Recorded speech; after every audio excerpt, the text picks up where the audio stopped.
Hi friends, welcome to Paru's kitchen. இன்றைக்கி கல்யாண நாள் பிறந்த நாள் கொண்டாடுற அனைவருக்கும் என்னுடைய மனமார்ந்த வாழ்த்துக்கள். இந்த வீடியோவில் என்ன பார்க்க போகிறோன்னா, நமக்கு பழுத்து வேஸ்ட்டாக வீணாக போயிடுச்சுன்னா அந்த வாழைப்பழத்தை வச்சு நம்ம ஒரு டிஷ் பண்ணலாம். என்னென்னு பார்க்கலாமா? வாழைப்பழ பணியாரம் எப்படி செய்யலான்னு பார்க்கலாம் வாங்க. வாழைப்பழம் பணியாரம் செய்கிறதுக்கு 2 வாழைப்பழம் எடுத்திருக்கேன். ஆனால் நல்லா பழுத்த பழமாக இருக்கணும். பழம் எந்த பழமாக இருந்தாலும் பரவாயில்ல, ஆனால் நல்லா பழுத்திருக்கணும். நல்லா பழுத்திருந்தால் தான் அந்த டேஸ்ட் நல்லாயிருக்கும், நல்லா மசிக்கிறதுக்கும் நல்லாயிருக்கும். அதனால் எந்த பழம் வேணாலும் எடுத்துக்கலாம். மஞ்சப்பழம், கற்பூரவள்ளி, ரஸ்தாளி, உங்கள் விருப்பம். உங்கள் வீட்டில் என்ன பழம் இருக்கோ அந்த பழம் எடுத்துக்கோங்க. வாழைப்பழத்தை நல்லா மசிச்சுக்கலாம். நான் அந்த ஸ்பூனாலேயே நல்லா மசிக்கிறேன். நல்லா மசிச்சு பாருங்கள். இனி மாவு கலந்துக்கலாம். இதில் என்னென்ன மாவுலாம் கலந்துக்கலான்னு பார்க்கலாம் வாங்க. நல்லா மசிச்சுட்டு நல்லா மசிச்சிருங்க. இல்லாட்டி கட்டி கட்டியாக இருந்தால் நல்லா இருக்காது. அதனால் நல்லா மசிச்சுக்கலாம். நான் இதில் 1 கப்பு பச்சரிசி மாவு எடுத்துருக்கிறேன். இந்த மாவு போட்டு நல்லா இது மிக்ஸ் பண்ணிவிடுங்க. மிக்ஸ் பண்ணிவிட்டு வாழைப்பழம் நல்லா மிக்ஸ் ஆனால் தான் எல்லா பக்கமும் சமமாக இதாக இருக்கும். இல்லாட்டி திட்டு திட்டாக இருக்கும் தனித்தனியாக. அதனால் அப்படி போடுறது. ரவை ஒரு 1/2 கப்பு சேர்த்துக்குங்க. ரவை 1/2 கப்பு போட்டிருக்கிறேன். கொஞ்சமாக டேஸ்ட்டுக்கு சால்ட்டு சேர்த்துக்குங்க. ஒரு 1/4 ஸ்பூன் சால்ட்டு சேர்த்துருக்குறேன். அந்த இனிப்பு செய்கிறனால கொஞ்சம் தூக்கி கொடுக்கும். அதுக்குனால 1 கப்பு வெல்லம் சேர்த்துருக்கேன். வெல்லம் நல்லா பொடிச்சு வச்ச வெல்லம். அப்போ தான் நல்லா கரைஞ்சி வரும். அதுக்காக நல்லா பொடிச்சு வச்சுருக்கிறேன். நல்லா மிக்ஸ் பண்ணிடலாம்.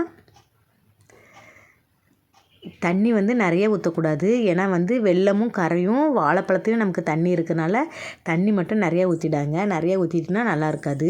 ஏலக்காய் 1 ஸ்பூன் சேர்த்துக்கலாம். ஒரு 2 ஏலக்காய் சேர்த்துக்கலாம் வாசத்துக்காக. நல்லா பிசைஞ்சு விட்டுறலாம். இட்லி மாவு பதத்துக்கு நீங்கள் நல்லா பிசைஞ்சு எடுக்கணும். நல்லா கட்டியாகவே, அப்போ தான் நல்லாயிருக்கும். நல்லா பிசைஞ்சிட்டு அதுக்கப்புறம் பத்தலைன்னா தண்ணி ஊற்றிக்கலாங்க. பாருங்கள், நம்ம தண்ணி ஊற்றாமலே எப்படி வருது பாருங்கள் ஈரப்பதம். அந்த வாழைப்பழம் ஈரங்கிறனால நமக்கு அந்த மாவு அவ்வளோதான் தண்ணி அப்சர்வ் பண்ணும். நிறைய ஊற்ற முடியாது. தண்ணி ஊற்றாமலே எனக்கு இப்படி ஆயிடுச்சு பாருங்கள். எனக்கு கொஞ்சமாக தண்ணி சேர்த்துக்குவோம்.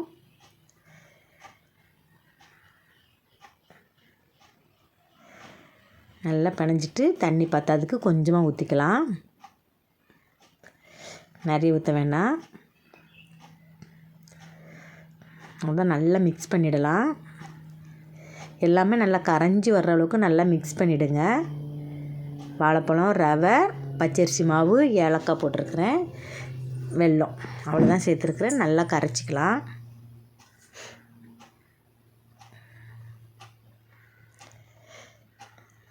அவ்வளோதான், நல்லா கரைஞ்சிருச்சு.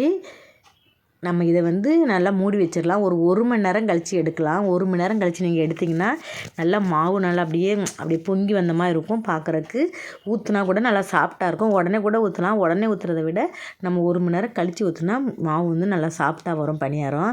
அதுக்காக 1 மணி நேரம் விட்டுருங்க. அவங்க பாருங்கள் நல்லா கரைஞ்சி எப்படி வந்திருக்குன்னு பாருங்கள். இந்த பதத்துக்கு வச்சுக்கிடுங்க. இட்லி மாவு பதத்துக்கு வச்சுக்கணும். வெல்லம் எல்லாமே கரைஞ்சிருச்சு. நல்லா மிக்ஸ் ஆகிடுச்சு. இனி ஊற்றிடலாம் வாங்க. பனியாரக்கல் எடுத்துக்கலாம். நம்ம பனியாரக்கல் அடுப்பில் வச்சுட்டு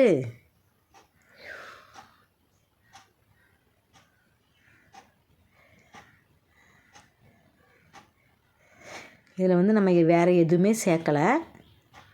வாழைப்பழம் நமக்கு வேஸ்ட் ஆக பழுத்தா ரொம்ப பழுத்தா சாப்பிட மாட்டாங்க பசங்க. பனியாரக்கல் அடுப்பில் வச்சாச்சு. ஹீட் ஆகிடுச்சு. ஹீட் ஆனோன்னு நம்ம ஆயில் சேர்த்துக்கலாம். ஆயிலில் சுடலாம், இல்லாட்டி நெய்யில் சுடலாம், இல்லாட்டி தேங்காய் எண்ணெயில் சுடலாம். எதில் சுட்டாலும் அது உங்கள் ஆப்ஷனு. நம்ம எண்ணெய் நமக்கு பிடிக்குமோ அதில் ஊற்றி சாப்பிட்டுக்கலாம். தேங்காய் எண்ணெயில் நான் சுடுறேன். தேங்காய் எண்ணெயில் சுட்டால் இன்னும் நல்லா டேஸ்ட் நல்லாயிருக்கும்.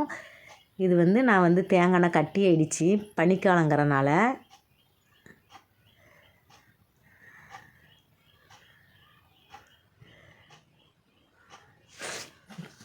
நெய்யில் கூட சுடலாம். குழந்தைங்க விரும்பி சாப்பிடுவாங்க.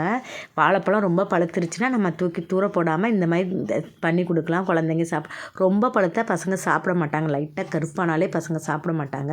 ஆனால் இந்த மாதிரி நீங்கள் செய்து கொடுத்து பாருங்கள். பழமும் வேஸ்ட் ஆகாது. நல்லா விரும்பியும் குழந்தைங்க சாப்பிடுவாங்க. நல்லா எண்ணெய் காஞ்சதான் மாவு ஊற்றிடலாம்.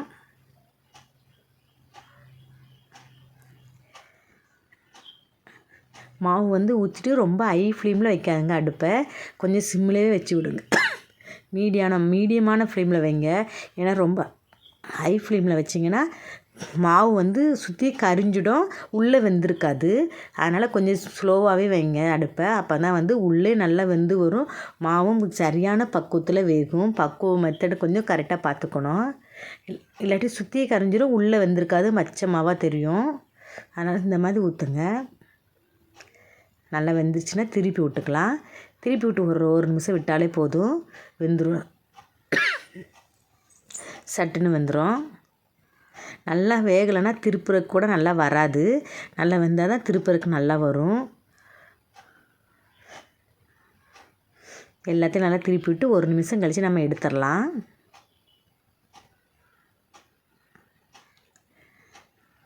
அவ்வளோதான், எடுத்துடலாம்.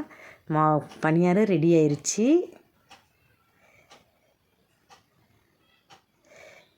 இது வந்து குழந்தைகளுக்கு ஈவினிங் ஸ்நாக்ஸாக செஞ்சு கொடுக்கலாம்.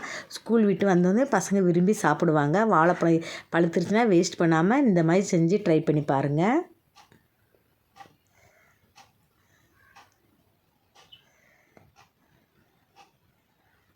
அவ்வளோதான் ஃப்ரெண்ட்ஸ், பணியாரம் ரெடி ஆயிடுச்சு. நம்ம எந்த எண்ணெய்னாலும் சுட்டுக்கலாம். சூப்பரான சாஃப்டான, ரொம்ப சாஃப்டாக இருக்கும் சாப்பிட்றதுக்கே. சாஃப்டான பணியாரம் ரெடி. இந்த வீடியோ பிடிச்சிருந்தா லைக் பண்ணுங்கள், கமெண்ட் பண்ணுங்கள், உங்கள் ஃப்ரெண்ட்ஸ் சிஸ்டருக்கு ஷேர் பண்ணுங்கள். அவங்களுக்கும் யூஸ்ஃபுல்லாக இருக்கும். பாய்.